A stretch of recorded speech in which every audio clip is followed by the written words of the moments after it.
only 12 more days, you guys. Are you so excited? I am freaking out, and it seems like every day we are getting a new promo or some new little tidbit to get us amped up for February 9th. I'm so excited, you guys. We've had so many new promos. I can't remember ever getting this many before. Is this unusual, or is this just the first year I'm really paying attention to the promos? If you guys remember, let me know, because I just feel like they're trying so hard to amp us up by giving us all of these little tidbit previews mixed in with previews that we've already seen. It's really exciting, but I just don't remember it happening for the beginning of season 4. So there was a brand new promo again today on the AMC YouTube channel. It was called Not Afraid. It had another picture of Daryl on the front of it, which got me really excited, as you all know. And I thought I would just go through it with you guys real fast. There were a couple interesting parts. It was only 30 seconds long, so there wasn't too much. But there were quite a few new scenes. And so let's just get right into it. We saw at the beginning, the very first scene, or the second scene, I should say, was of Rick and Carl leaving the prison once again, the same scene we've seen over and over again. But this time, Rick said something else along with what he's been saying, we'll never get things back to the way they used to be. He is saying, I would have clung to that for you. I think that's what he's saying. I would have clung to that for you. What I get from that is that he would have tried to save the prison. He tried to save the prison for Carl. Now we know there's a lot of tension between Carl and Rick. We can see it in all of the previews, and we know that Carl has not ever really agreed with his dad's decisions when it comes to leading all of the people at the prison. Carl's never been happy. The only time Carl has ever been happy with his dad was when they were farming and his dad wasn't making the decisions. So I really think that based on the attitude we see Carl putting off and Rick being defensive and overprotective in the previews, it kind of seems like Carl blames his dad. I've talked about this before, but Carl blames his dad for everything that happened, for Herschel getting killed, for Judy getting killed. And when Carl could have just taken out the governor right then and there, Rick could have just shot the governor as soon as he pulled up, and maybe all of this wouldn't have happened. I really think that that's what Carl is thinking, and Carl seems like, you know, in the promo where he's walking really far ahead of his dad, and his dad says slow down, and Carl doesn't appear to slow down at all. I just think he's being that typical, like, broody teenager that... How old is Carl supposed to be in the series? Is he, like, supposed to be 13 or 14? I can't remember. He seems so young still. But it just seems like he's being that typical, like, I'm gonna blame you for what happened, this awful thing, you know, that happened, and he's hurting after losing Judy and thinking that everyone else is lost, and so he's taking it out on his dad. And I feel like his dad's being defensive. You know, he's like, I clung to that for you. Like, I tried to save the place for you, for Judy. And he's trying to defend his decisions. Anyways, that was that.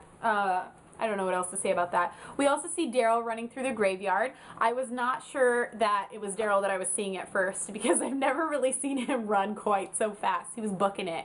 It looks like he was also fighting off some walkers there, so looks like some stuff goes down. We hear him say, I ain't afraid of nothing, in his typical Daryl gruff voice. And we know that Daryl has always kind of been hesitant to show emotion. The only time we've ever really seen him truly upset was when Merle died, and we really saw him upset, didn't we? Not that we haven't seen him angry before, but we haven't seen him, like, very emotional, like, where he has feelings for other people. And we also hear Beth saying, we don't know who she's talking to, but we hear her say, you gotta stay who you are, not who you were. And we know that they're together, and I just kind of feel like I don't know for sure, but kind of what I got from it was that she's talking to him, and maybe he's saying, you know, I ain't afraid of nothing. Like, he's closing himself off to any more emotion because he's been, you know, Herschel's dead and they've lost the prison and he doesn't know if anyone else has lived, and it's easier to just shut your emotions off and be done with it and try not to feel anything because the pain of what you're feeling is so intense. And I kind of feel like she's saying this to him, you got to stay who you are now, not who you were, not that person that you used to be that doesn't care about anybody else. Maybe? What do you guys think she was meaning by that? And who do you guys think she was talking to Daryl too? Let me know what you think. We also hear Tyrese saying, and no, we don't know who he's talking to, but I kind of think he's talking to the kids. I think it just kind of gives me more hope that he does have the kids. Because he says we'll find a place, no, he says we'll find a safe place soon, we will. Like he's reassuring the kids, like the kids are worried or scared or something, and he's like, we'll find a safe place soon, we will. So also let me know what you guys think about that. Who is he talking to? What does he mean? What is he saying? There was one last thing. This is going to be kind of short. There's one last thing. There was a clip in the promo of an older woman falling down dead on the ground. And she was either a walker or she was going to turn into a walker, and she looked like she'd just been bit with a big chunk taken out of her neck. Now, at first you might just think it's just some random walker that someone just took out, but I saw on Spoil the Dead website, which is an awesome website. You guys have got to check it out if you have not already. There is a side-by-side pic of her and the, quote, achy woman from the Woodbury residence moved into the prison. So apparently there's this older woman resident. I can't remember what episode she showed up in, but she looks exactly like the walker laying on the ground. So that kind of just furthers my opinion that the bus either crashes or people on the bus turn into walkers, and that's why all of the bus people have to get off the bus. That's it for today, guys. What did you guys think of that promo? I don't really have too many other thoughts. Somebody asked me about the possibility of, you know, in that the other promo from the other day where Beth is standing there surrounded by walkers, and a lot of people have thought that they've seen Negan's bat, his baseball bat named Lucille, from the comics. It looks like there is a baseball bat there on the ground wrapped in something. If you guys don't know what I'm talking about, it's from the comics. I won't say too much, but there's a very, very bad guy, and his weapon of choice is a baseball bat wrapped in barbed wire. And a lot of people are freaking out over this because when you zoom in, it clearly looks like a baseball bat wrapped in something. A lot of people are asking me if I think Negan's going to show up. We have heard straight from Robert Kirkman that Negan will not show up in season 4. Maybe after that. I really don't think he'll be showing up anytime soon. I also don't think the hunters are going to show up. If they do, they're going to show up the very last episode, maybe.